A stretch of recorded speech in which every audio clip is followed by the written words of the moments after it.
Bigfoot and the Loch Ness Monster, The History of the Search for the World-Famous Monsters. Written by Charles River Editors. Narrated by Michelle Humphries. Introduction. People have always been fascinated with the hidden, the mysterious, and the unexplained.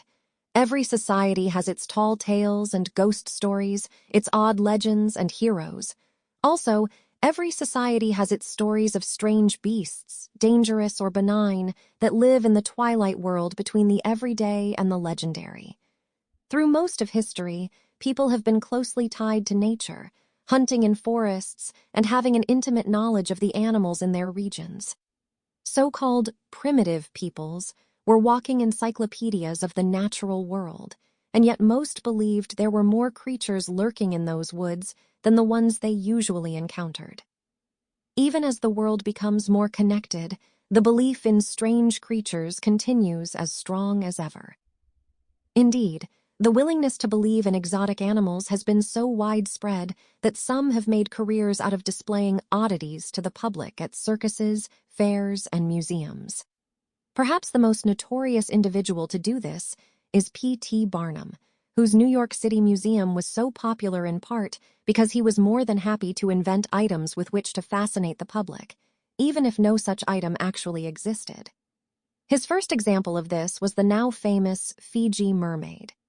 Barnum rented this oddity from a Boston rival, Moses Kimball, in 1842. But while the creature floating in the jar of formaldehyde was described as a mermaid, it was actually the body of a very young monkey with a fishtail sewn on over its legs.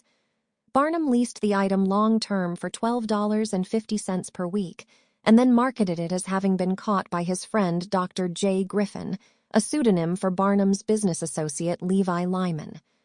For his part, Barnum saw nothing wrong with what he was doing, justifying the hoaxes by saying they were just advertisements to draw attention to the museum. I don't believe in duping the public, but I believe in first attracting and then pleasing them. Although cryptozoology is often scoffed at and widely considered a pseudoscience, one of the reasons it made men like Barnum rich and continues to fascinate people today is the fact that people realize they've only scratched the surface when it comes to identifying all the different forms of life on Earth. As Martin Del Rio pointed out in his work on the Loch Ness Monster, animals previously unknown to science have been found more than once in the past 100 years. For instance, there's the megamouth shark, Megachasma pelagios, a 15-foot-long creature weighing nearly a ton. The first specimen was discovered on November 5th. Sample complete. Ready to continue?